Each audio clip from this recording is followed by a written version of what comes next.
The lighting will just never be good in here until I'm done with this video that I'm filming, you know? It's gonna be great. So in today's video, I'm gonna install these shop lights. You see I got that fluorescent tuber. I have, what, 1, 2, 3, 4, 5, 6. I've got 6 of those in the shop that are all controlled by this singular light switch right here. Now these lights are awesome. I've probably installed over 20 of them, but all your big box stores are gonna sell something similar to this. This one happens to be called Shop Light. But when you buy these are wired up just to get plugged into an outlet. Just a simple homeowner basement shop light you'd plug in and be done. But I want to control them off a light switch, and it's pretty simple to convert these things over to run on a light switch. This one that I have here is a little more complicated than the ones that I've done before, but same concept, and it's simple and simple to do. So real quick, I'm just going to show you how to do that. So we're going to pan down, and you can look at my belly for the rest of this video. Suck it in. I'm not going to suck it in the whole video. So there's 2 screws that hold this cover plate on. Just boom, boom. Don't lose these 2 screws because you only get 2. Take that cover off. We'll remove these 2 things. Put them to the side. Inside here, I've got the power cord coming in and a ground going to that. I'm going to take the ground off. Don't lose that. And I'm just going to cut this black and white wire here. I'm going to cut these off. Cut that off. Boom. And then to take this off, just take a pair of pliers, squeeze the hell out of that, and that thing pops right out. Took me 19 lights to figure out how to take those out easily, but that comes out. Simple. Next thing, I've got this white wire. I think these were 16 gauge. Nope. 18 gauge. Yep. So 18 gauge wire. These take 1 amp of electricity. So I've got 6 lights, so I'm going to be using 6 amps. Oh, and these are solid core. I thought they weren't. I guess I could technically use these, but opinions, don't like them. First thing I'm going to do is I've got a piece of copper ground wire already connected up to a 3-prong thing. Since I had 6 of these to do, I went through and stripped wires and made these connections on them to all the lights so that I could do this very efficiently. So I've already got my wires stripped and ready to go and get installed into this thing. But just like an outlet box, 1/2 inch snip on that thingy. That's a little over a 1/2 inch. Boom. And they're ready to go. So first things first, the ground. Already put a loop in it with the pliers. Gonna connect that onto here. Good, got a ground. So what's gonna happen is I'm gonna have 2 wires coming into this thing once I install it on the ceiling. So I'm doing a lot of this work prior to raising it up there, so I'm not working over my head. I can do all this pre-work before. So I've got the 2 wires that are coming together. They're different gauges, so I'm just gonna use some wire nuts on it. Again, not a fan of wire nuts, but if you twist them like crazy, and then I like to twist it until the wires start twisting around each other outside of the connection. So I know that they've sealed down completely, and that is why I had it stripped a little bit more, was because that was going to be wire connected. Boom, boom, connect that. So it was that easy to connect this, to switch this over to being compatible with Romex. So now I can have my 2 wires come in, connect into these 3 connection points, and it'll be fine. So I can put all this back together, it doesn't really matter, and I can install this on the ceiling. So right here I got my wire coming in, that's gonna go into this thing, and I've got my light. This is where the wire gets fed in.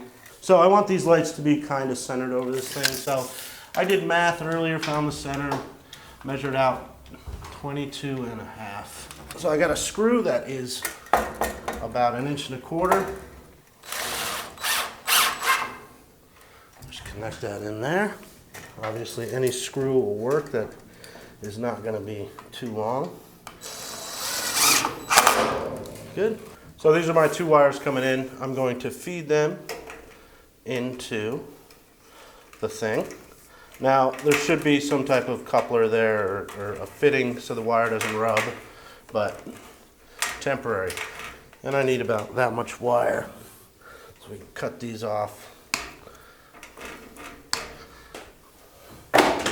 Good. I know I don't have my utility knife on me because I was not mentally prepared. Now I am. So I'm just gonna strip this Romex back. Strip all these wires back a 1/2 inch. Very simple to do. And since I did all this work before, now I just connect all the appropriate colors to the appropriate spot. So white and white go to the white AV. Black and black go to the black. And then ground goes to ground. Boom, boom. I think this is one of those videos I could just run without even editing because this is really quick. Really quick to do.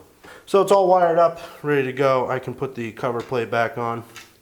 I've got those 2 screws that I somehow didn't lose. Yet. Put that on. Good.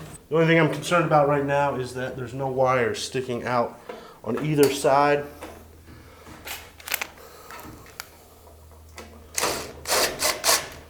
Good. While I'm up here, I'll throw the 2 light bulbs in there. These are the T12s. I think these have T6s maybe. These are a little bit bigger, and they are the daylight, natural light daylight. They're not as bad as your typical fluorescent bulb. I know a lot of you guys were commenting about fluorescent bulbs being kind of ugly, not like a natural light, but these are good. There's 2 options when you go and buy those bulbs. I bought a box, a contractor box of 12. It was like $40 for that. These lights that the one that I just installed is about $15 to $19 each. I think they're reasonable price. And if you hardwire them in like I am, you're really gonna like them, especially like in a basement shop or a garage shop. Something simple to do. The only thing that I wish I did differently when I put those 2x4s up was that I left those 2x4s about 6 inches down from the top. That way I could have ran my ledger board and run my ceiling joists into it without those being in the way. I could have framed this out without those being in the way, but eventually I can just take a pry bar, pry each end down, and I can work above those lights when that time comes, if it comes. So overall, those are extremely simple to install.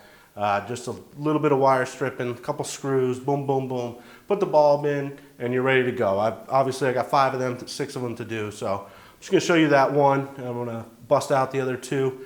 And then tomorrow when we come back, we are gonna connect in the 2 wires that feed this place, the 2 wires that are gonna go into the breaker box. We're gonna feed those and connect them in on the breaker panel, which that's where electricians are gonna love me. I'm gonna do it live. Get in, we'll do it live! But if you are looking to upgrade your shop and give it a little extra more light, that is simple, easy to do, and at approximately $20 per light, pretty affordable, and just takes a little bit extra, some wire. I mean, all in all, this whole electrical thing, all these videos, about 300 bucks I spent, but I had stuff. But whatever. It's not bad. I hope you enjoyed this video. If you guys are new to my channel and that was creepy. If you like this kind of content, make sure you hit the subscribe button. If you thought this video was helpful for some weird reason, subscribe, you know, that's something that you can do. Did I already say that? Or hit the thumbs up. That's what I wanted to say. Hit the thumbs up button. You know, you want to tell me what I did wrong, especially you licensed electricians. You could, the only thing I did wrong was that where it goes into the box, there needs to be some type of protective cover, otherwise it's going to fray on that. That's the only bad thing I did.